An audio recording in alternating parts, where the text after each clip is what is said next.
Smoke marijuana and drive, a message for safe driving from the Nassau County Department of Drug and Alcohol Addiction. From the WNBC Traffic and Transit Network, here's Judy DeAngelis. Thanks, Doug. Southbound Cross Island Parkway jammed for 3 miles from the Throgs Neck Bridge to the LIE due to police activity on the exit ramp. Holland, Lincoln Tunnel, a 10 to 15 minute delay both ways. GWB a better bet. WNBC Sports Night tonight for the very last time on WNBC. Dave Sims, Mike Breen, Pat Harris, and Bud Mishkin. Baseball Game 2 of the American League playoffs. It's in Boston. The NHL season opens tonight. Quebec is at Hartford. The Devils are in Philadelphia. The Islanders are in Calgary, and the Rangers play in Chicago.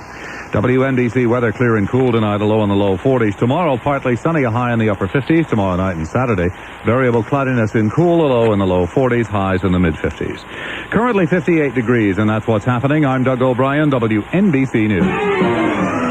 66 WNBC. I'm Alan Colmes, and my guests are some of the Hells Angels. Flash is with us, Butch Garcia, and Bob Maganza. And they've been in the news a little bit lately. Some of the members of the Hells Angels group are serving jail sentences. Why do you think, and any one of you that wants to answer this is fine, why do you think there is such a negative image of the Hells Angels on the part of the press and the public in general? Well, it's gone back all the way from the beginning of the club. You know, it's just people perceive it as basically a bunch of guys that go around doing bad. You know, I mean, it's evolved a long way from where it originally started at. But you're saying that originally when it started, it was a bunch of bad guys? A bunch of guys that got together and they went out and had a good time. You know. Are you an officer of the group? Are you? I'm president right now. Bob is president. What about you, JJ? Yeah, I'm a sergeant at arms. Sergeant at arms? Yeah. And Bob, Butch? I'm road captain. Captain? Road captain. Road captain. What does that mean, road captain? Basically, we're on the road, keep the pack in line, pay the tolls, plan our routes. Right. So when the club was founded, it had a violent... No, it didn't start out as violent. It never was meant to be a violent group. It was meant to be a bunch of guys that enjoyed motorcycling. They got together and went out and rides every weekend. But there have been incidences of violence over the years that you've been charged with. Well, that's violence has been part of the club because that's the way the people more or less react to us. When we're in a place, we are always challenged by one jerk or another, wanting to prove themselves by trying to get into a fight or whatever, trying to overcome a Hell's Angel. There was the shooting of a Connecticut trooper, Angel Gonzalez, in Connecticut. That was not true. That was not true. That was not true. That was another police officer that shot him. Another police officer. That's right. But Hell's Angel was charged with the shooting. Right. Is that right? Right. Do you think you've been framed?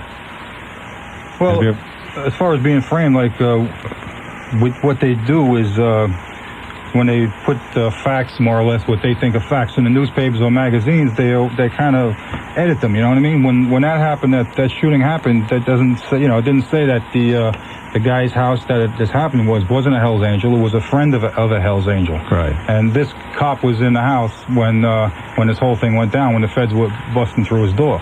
So this cop went and shot through the door, and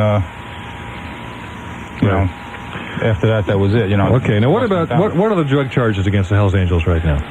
Well, basically, it's manufacturing and conspiracy to further manufacture of methamphetamine. And the Angels, you're trying to fight this in court now. You're trying to fight... we've been in court since '85. Our last member was convicted about 9 months ago now. Is this totally a fabrication? There is no drug involvement between the Hells Angels and... Well, there was a few people dealing drugs in the club. There's no doubt about it. But it's not saying that the whole club was doing it. We're not all doing it. The implication was that the Hells Angels basically are predicated upon drugs. That is their business. That is the business of the Hells. That's totally wrong. The club has nothing to do with drugs. The people that were convicted and was sentenced now, they're doing their time, were doing drugs on their own. Nothing to do with the club. The club did not benefit from their drug. You're talking about now people like Sandy Alexander? Right. He was a drug user? Well, everybody uses a little from now and then. But I'm saying, as far as any kind of deal, see, it gets very complicated. You know, you can be involved in a drug deal. You know, this conspiracy law covers a lot of territory. You can be involved just by talking to somebody about drugs. You're talking about a conspiracy charge. Now, if you're talking to somebody who's been involved in a drug case or being watched or is convicted of a drug case, now you're part of that because you have talked to this man about drugs. Now you're part of the conspiracy, and that's how that blankets everything. Back in 1985, William Webster, and this was the year that many of these indictments came down, of the FBI, said that $2 million worth of methamphetamines, cocaine, hashish, PCP, and LSD, other drugs were obtained in an operation against the Hells Angels Club. It wasn't. Let me tell you right now, what they found in our building alone, I'll tell you right now, was less than what you'd find in a high school kid's lunchbox. Yeah. Right, and that's what they're working with. As far as there was a few people that were dealing, all right, in larger amounts. But I'll tell you what, they were more or less. I'll tell you, they were approached by undercover agents. All right, and they were asked to get them large amounts. All right, the people who they approached weren't in any shape or form ever dealing the amount of drugs that these guys were asking for. Right. All right, now they asked them if they could come up with larger amounts, and they built them up, and that's how they got involved with this. You know what I mean? As far as drugs on such a large scale, which that's even $2 million was a little far-fetched to begin with. It wasn't even that much, but what happened was these people got involved with these undercover agents, and they were breastfed more or less, little by little, until they worked up to a couple of sales, and then they were busted. So your contention is there are members of the Hells Angels who've done drugs, but that is not a part and parcel of being a member of the Hells Angels. There's not a drug subculture in the Hells Angels. For instance, recently post office employees, I think there was a string of 10 or 15. That doesn't mean right away that the United States Postal Service is a drug-oriented organization because some of their members or employees are, dealing drugs. We're not drug dealers by any means. We're not on this world to be drug dealers. Well, what are really the Hells Angels? It has such books. Hunter Thompson wrote a book about it, which got you some negative publicity. People hear Hells Angels and they get upset. I happen to know that your block, East 3rd Street, is one of the most crime-free blocks in the city. Right. What are you all about?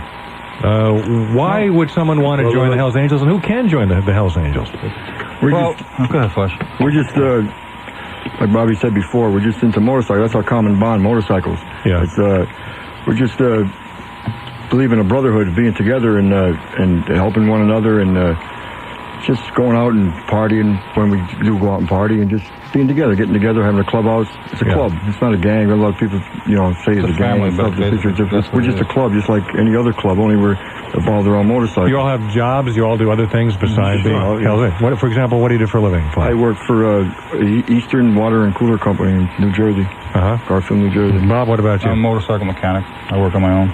Really? And Butch, what I own a motorcycle repair shop in Long Island City, Ultimate Performance. I see. And what are people? I also do tattoos too. You do tattoos. Yeah. But when you tell someone you're Hells Angels, Flash, how do people react? They back away? Well, yeah. I've seen people change the expression in their eyes change when they've seen a tattoo, or somebody talking to me and be talking just like they're talking to anybody else, and then happen to look at my tattoo. It just happened 2 weeks ago, and their whole outlook changes. Now, what does your tattoo say? Just my Hells Angel tattoo. Yeah. Is everybody tattooed who's a Hells Angel? You all get a Hells Angels tattoo? Well, it's not mandatory. I mean, everybody who gets in a club wants to get tattooed. How many members do you have in New York? That's kind of classified. Yeah, we kind of like, we don't go around counting each other. We got a strong membership. Yeah. Do you consider yourselves community activists? Do you do things for the community that you try to act together for the good of the community? Yeah, we have to. We live there. We have to get along with everybody. We go to community council meetings. We try to get along with the police and all. Right. Yeah, we do that. We're all based on respect, right. And that's what we're based on. So we kind of live on that. Do you have to be a tough guy to join the Angels? You don't have to be a tough guy. You just have to be... could Dan Quayle join the group? That's what I want to know. If he wanted, we could try. Yeah. How do you determine who a prospective member is? Let's say I want to join the Hells Angels, or anybody else. What do you have to? Do people call you up and say I want to join the group? How does it happen? Well, usually somebody was interested in coming down. They come down to the house and they tell us their intentions, and they can hang around for a while and see if they really want to be there. What do you mean by hang around? They spend time with you spend time with us, talk to us, go on a couple of runs if they hang around long enough, and working on they have to have a motorcycle. Go from there. you have to have a motorcycle. Harley Davidson. Yeah. Having a Chevy is not good enough. You have to have a motorcycle. There's car clubs if you want to have a Chevy. So, but it's not just owning a motorcycle. Therefore, you're in the group.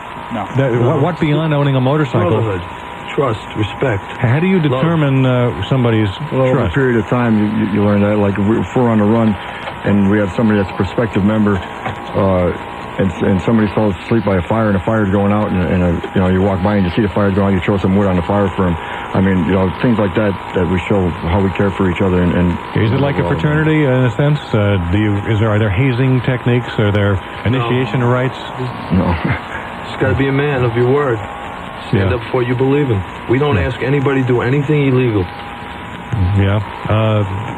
But somebody wants to join the group. Do they have to do something? Is there some rite of initiation? Stuff like anything? Well, if not eat worms, some comparable activity to show that. No, just time. Time goes by. Yeah. Basically, I mean, if you're busy in your normal life, and then all of a sudden you want to be a Hell's Angel, it's a hard transformation. You know what I mean? You have to ease into it, and that's what time takes. In Hunter Thompson's book, he had things like, if not eating worms, comparable activities that one would have to do to prove what a man you are. Now, is that an accurate? You got to remember, Hunter Thompson was loaded on LSD when he wrote that book. Number one, number two, that was 1965. This is 1988. Has the group changed over the years? Definitely. How is it different now than it was in the old days? Well, back in the old days, it was more carefree. I mean, life in general was more carefree. Were you more wilder in the old days? Well, I wouldn't say wilder. I would say more carefree. I mean, you'd go out and you'd party for 3 or 4 days, a week straight. You know what I mean? You wouldn't have to worry about. When you say party, do drugs? Occasionally. If that's what you want to do. Occasionally. Alcohol, a lot of drinking? Whatever. Whatever you do. Women? Yeah. Whatever. That's what you're into. Women can't join the Hells Angels, can they? No. Why not? It's a man's club. Why would you not want to include women? We have women. They're not in the club, old ladies. There's Hells Angel women, but there's no women Hells Angels. Yeah. In other words, no disrespect to women. We respect them, their place and everything, but... Do you feel that they have a definite place, women? Sure. Yeah, sure. God made Adam and Eve, didn't he? Well, they have their, Can you get a little closer to the microphone, Bob? Yeah, they're a big part of the club also. I mean, they help us out in different ways, and they take care of us. What's a woman's place? Beside her man. Beside her man. Right. So you don't support women who want careers of their own. I mean, a woman. What do you mean by careers? A woman that wants a career in a job? Yeah, a job. There's different kind of careers. Well, let's say a woman wants to be an attorney, or a woman wants to be president. That's what we could use her. Yeah, we could use some of them. We back them. We back our women.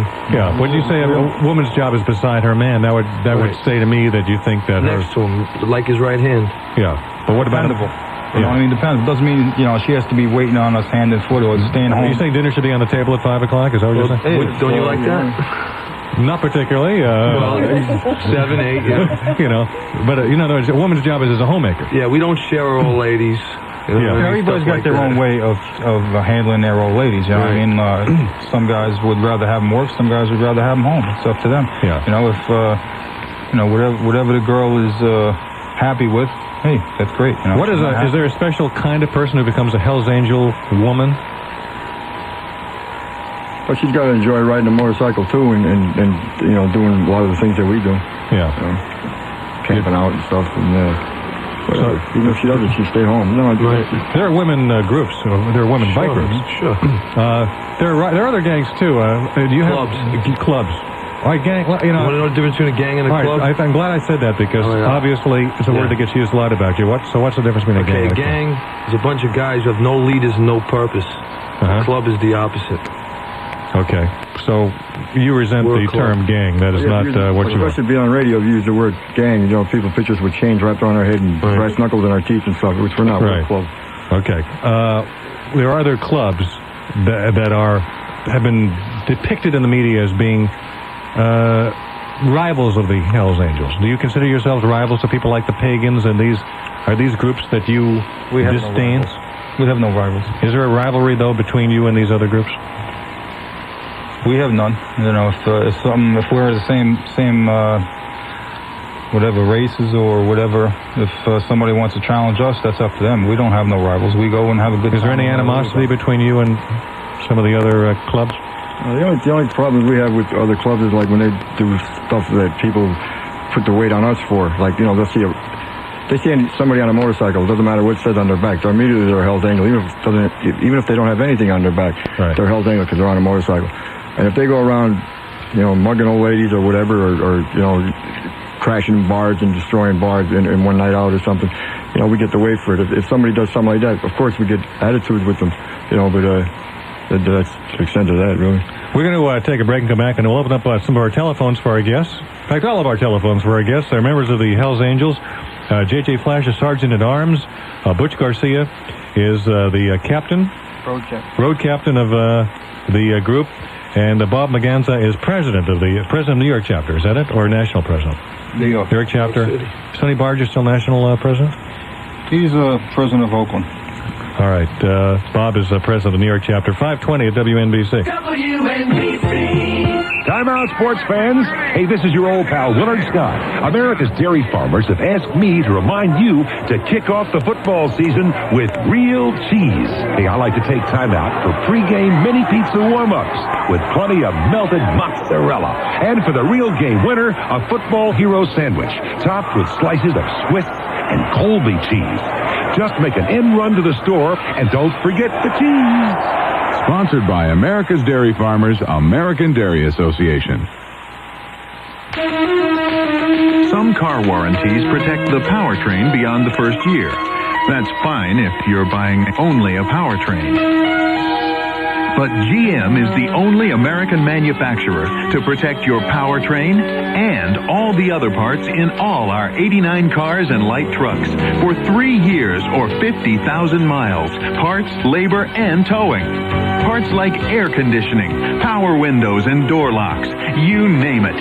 Except tires, which are covered by their maker. A $100 deductible per visit applies after the first year or 12,000 miles. But you're covered inside and out, top to bottom, bumper to bumper. In fact, we call it the GM Bumper to Bumper Plus warranty. See your Chevrolet, Pontiac, Oldsmobile, Buick, Cadillac, or GMC truck dealer for terms of the Bumper to Bumper Plus limited warranty. Longer protection for more of your car or truck, only from GM. At Dunkin' Donuts, we're proud of the fact that people have always gone out of their way to enjoy our coffee. But it's come to our attention that we still have a few holdouts. We ask you, where else but Dunkin' Donuts do they grind freshly roasted coffee beans to aromatic perfection just before brewing? Herb's Delicatessen? Hardly. And where but Dunkin' Donuts do they discard coffee if it's not sold within minutes after brewing? A Vinnie's coffee truck? We doubt it. And where but Dunkin' Donuts do they use only rich premium coffee beans picked at the most select locations? And where are both regular coffee and Dunkin' Decaf always fresh because they're brewed every few minutes? In short, where do you go for the freshest, the richest, the most flavorful coffee you can get? Julie's Crawler Emporium? Wrong. Only at Dunkin' Donuts. Our coffee alone makes it worth the trip. Now take away a great cup of coffee and an equally great mug. Get our 14-ounce Big One travel mug at participating Dunkin' Donuts while supplies last.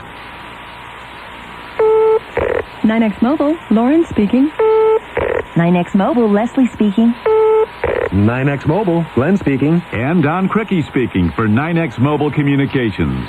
With our automatic call distributor, over 95% of our calls to customer service are answered on the first ring, with the remaining 5% answered within 8 seconds. But just as important as how quickly we answer you is how well we answer your needs. I'd recommend the weekend plan for you, Mr. Carruthers. Sure, you can use your mobile phone in Red Deer, Canada. I'll get the access code for you. To activate call forwarding, Miss Fenster, press clear, now the star, and then... You don't have to know all the answers because 9X customer consultants like Lauren, Glenn, and Leslie do. And if they don't, they'll get them for you. Call 1-800-443-BELL. That's 1-800-443-BELL, or look for us in the 9X Yellow Pages. For mobile communications, the answer is 9X. And with the latest on the WNBC Traffic and Transit Network, here's Judy DeAngelis. Thank you, Alan. Southbound Cross Island Parkway jammed for 3 miles from the Throgs Neck Bridge to the LIE due to police activity on the exit ramp. Outbound Holland and Lincoln tunnels have 15-minute delays inbound at both tunnels, and at the GWB there is a 20 to 25-minute backup. If you're heading up to the George Washington Bridge, the northbound Major Deegan Expressway is slow on the ramp to the bridge. The southbound side has minor delays through the 230s and again onto the bridge. Northbound Harlem River Drive, minor ramp delays. Southbound FDR Drive slow from Gracie Mansion to the 20s.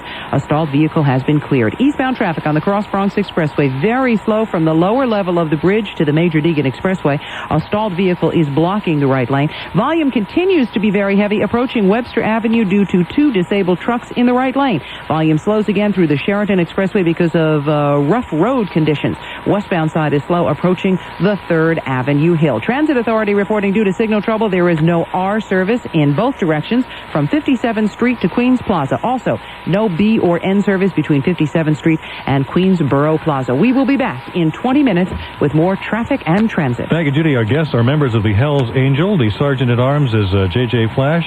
The road captain, Butch Garcia, and the president of the New York chapter, Bob Maganza. And we'll go to our phones in just a moment at 247-8666 on WNBC. I understand the feds are trying to confiscate your headquarters on East 3rd Street. What's behind that? Why are they trying to take it away from you?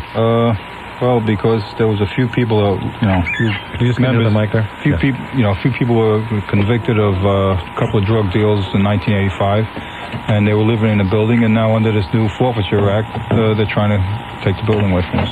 So how are you fighting that? Well, we're finding it pretty hard to live with right now. We still have a court case that we're going to be going through the next couple of months. We'll probably be working on that. If you're saying that these brothers, you consider each other brothers of yours, were doing drugs and got themselves in jail and caused you problems, caused you headaches because of the feds now trying to confiscate your building, are you angry with them? Well, that's it's a complex question because, first of all, the actual drug dealing was never really consummated in the building, and it's just that the way the court case went, it was made up as a fact that it was, and it really wasn't. There was phone calls made from the building, one or two, but as far as drug dealings really going on in the building, there wasn't. Anything that was done was done outside the building. But these guys got you in trouble. Well, and do you support drug dealing? Do you support drug use? No, not at all. And the perception on the part, rightly or wrongly, the perception on the part of some people, because of the kind of pressure you've got, is that the Hells Angels are a drug-related organization. Does this anger you that the certain people in the group have given it that reputation? Well, it's... Go ahead, Flushman. Yeah, I get angered, not so much of my brothers, sure, for them doing what they did and so to speak, but what angers me is the federal government, how they set them up. I mean, it was never this intent for them to be such drug dealers.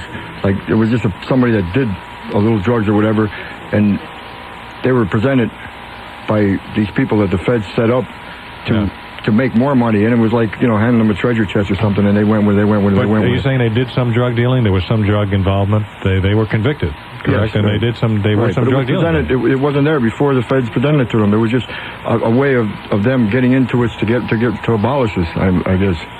Did people infiltrate your group? Did people get in the group who were really feds in disguise who became Hells Angels? No, never. That never happened. We've had so-called informants that they said were around us, that allegedly, like if we had a party or something, we'd write, say, even you, and he'd be... Even me. Yeah, even you. We have our 4th of July party on our block, which is open. And are there people, though, who have ratted on you? Oh, of course. We've had members that have ratted. Yeah. Because of the federal government offering them such a lucrative package that... the feds were offering so-called rats now thousands of dollars to what could they say about you that well, they come in. Well, one in particular case was one member was charged with dealing drugs in the building, which never happened. The snitch came up and said there was two drug deals that actually happened in the building, which never did. He went on a stand and said that there was 2 drug deals consummated in the building, and the jury believed it. And he was the one dealing the drugs. Not out of the building. Not out of the building. Now, this is a member? Yeah, this is a member of the group? Ex-member. So what happens when a member goes bad, or somebody in the Hells Angels does something? What's been happening is they go on a federal protection program. Yeah. And never see him again. But have you ever had do you discipline members who go astray, given the opportunity? Well, as far as going astray, what do you mean by going astray? I mean, well, let's say a member does something which is not good, which you believe is not in the best interest of the group. How do you have methods of discipline to deal with that problem? Well, good fist fight once in a while don't hurt. Yeah.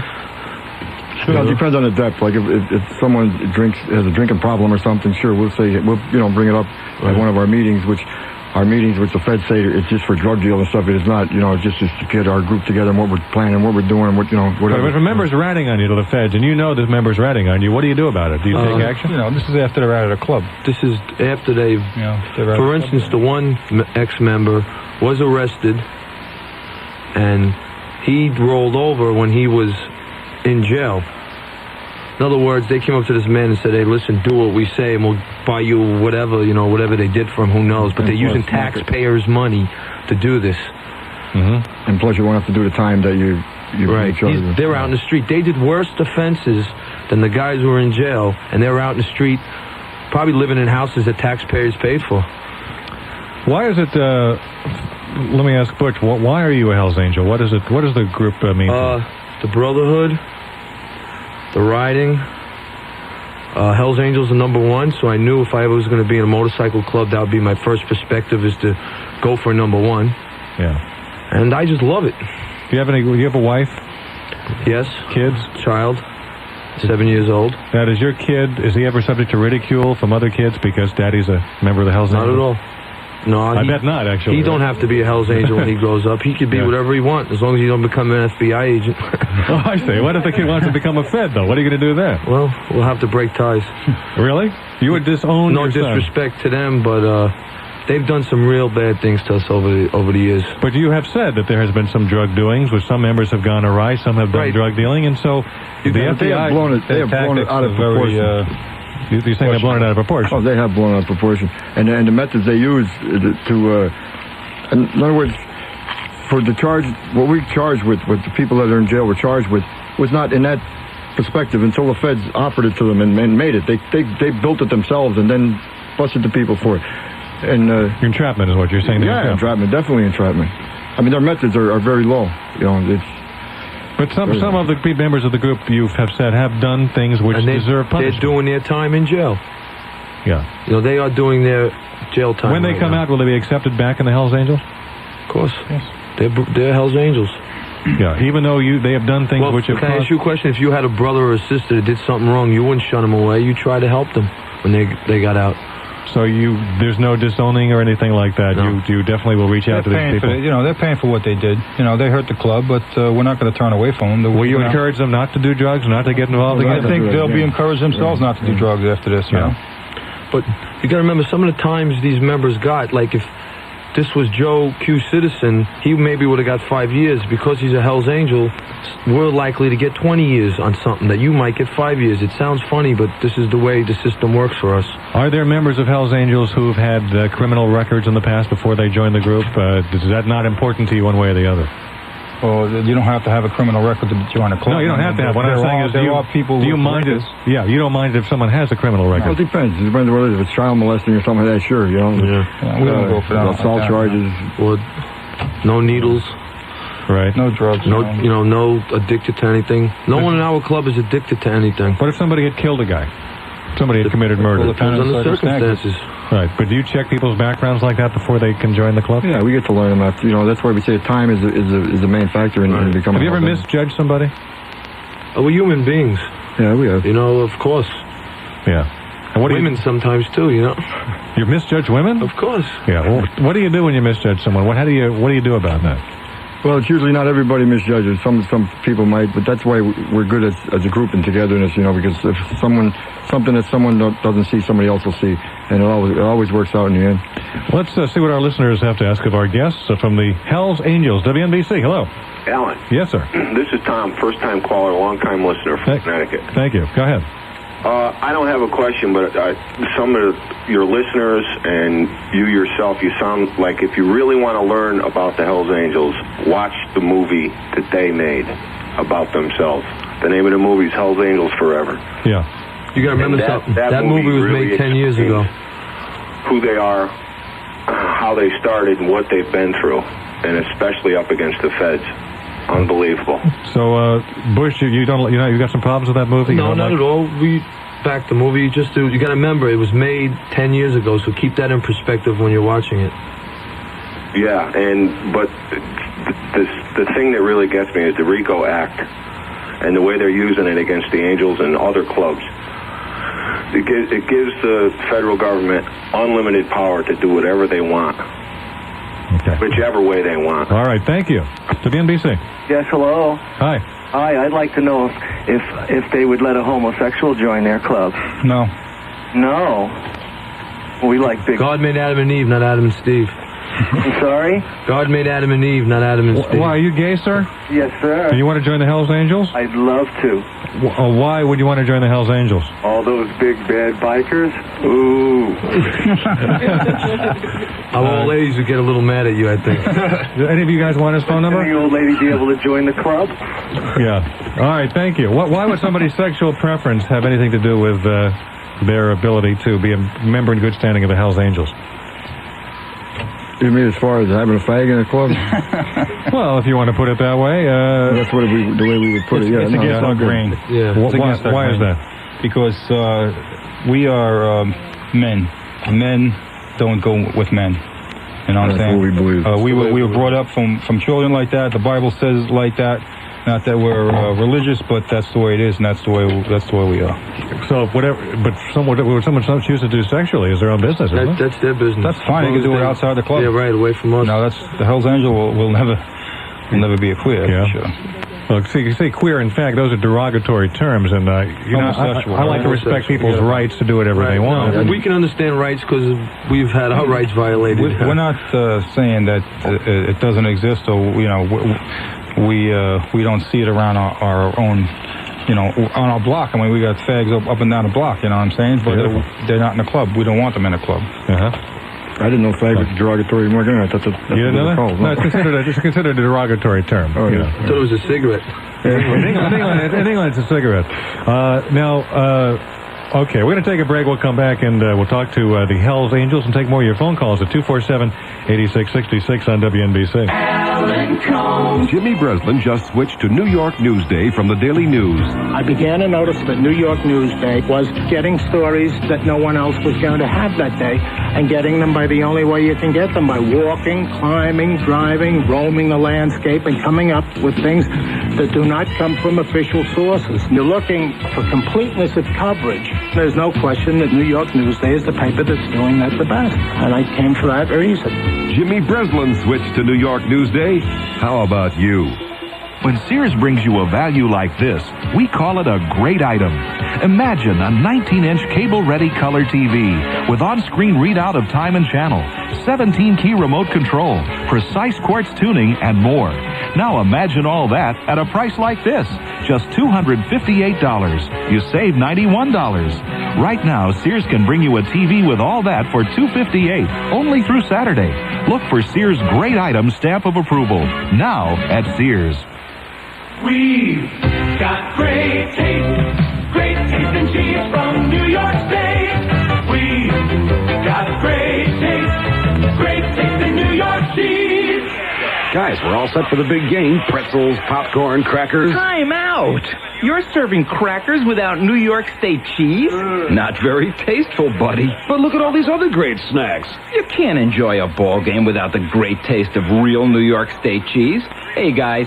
Time for a huddle. Yeah. Sorry, pal, but we're calling this game due to a serious lack of good taste. Okay. I'll run out and get plenty of New York State cheese. Now that's the right game plan. Hey, guys, does our host have great taste or what?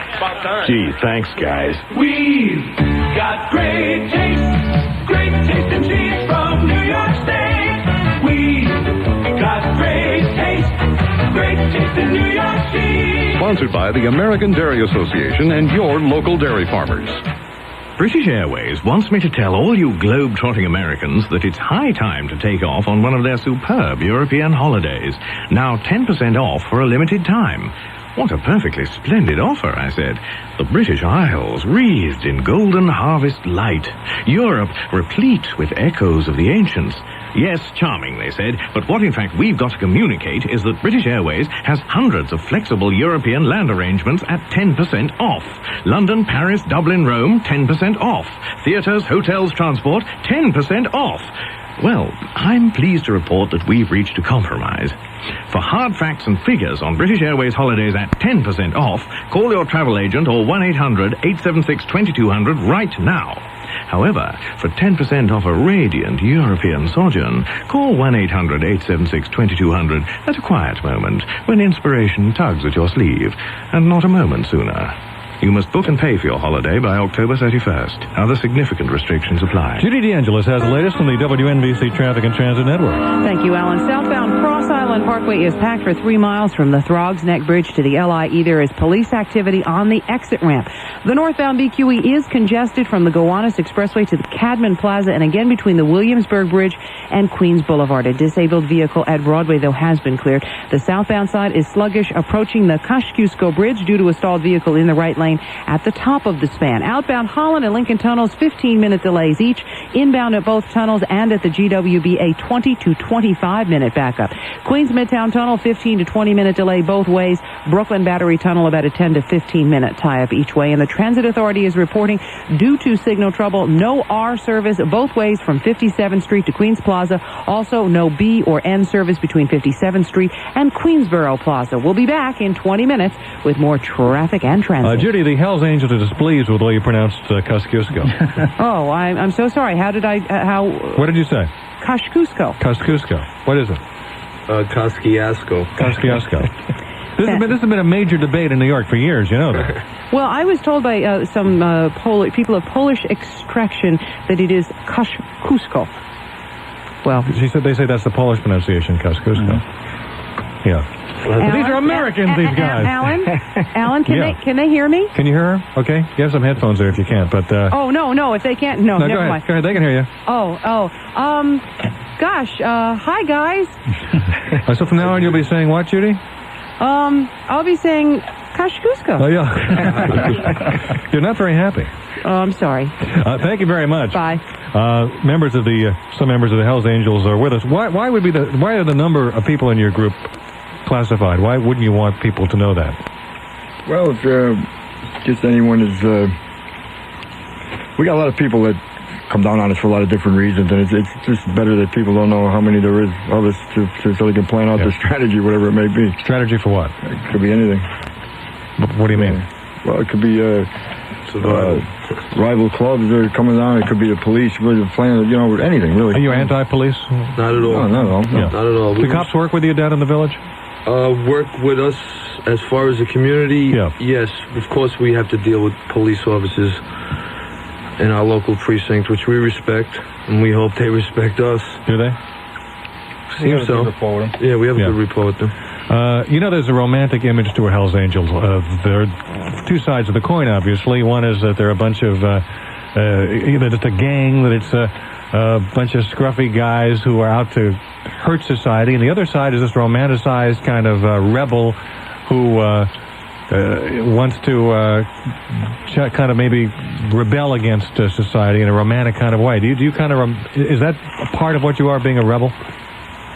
Yeah, we rebel, certain things. It's not, we're not against everything. We're just like helmet laws and put mufflers on our bikes and just certain things. We've never attacked society at all. We've never gone out and done anything to a society. And that's a lot of people don't realize that. People that read things about us and everything. Even when police come and raid us for no reason at all, for what do you call it, anonymous phone call that there's someone getting beat up in the building. I've been in the club 19 years, and we've had that at the beginning. We don't get that much anymore. But there was like anonymous phone call where the police raided our building. just. What do you mean anonymous phone calls? Just someone called and said, this is what they said, that, there's a police officer getting beat up. I mean, they come in like strong. I got beat from one end of the hall to the other, but my ears whacked with billy club. But by a police officer? And there was nothing going on. Yeah, but we never attacked the police officers. I mean, we never jumped. We never, you've suffered police brutality simply because you were Hell's Angel and they wanted to.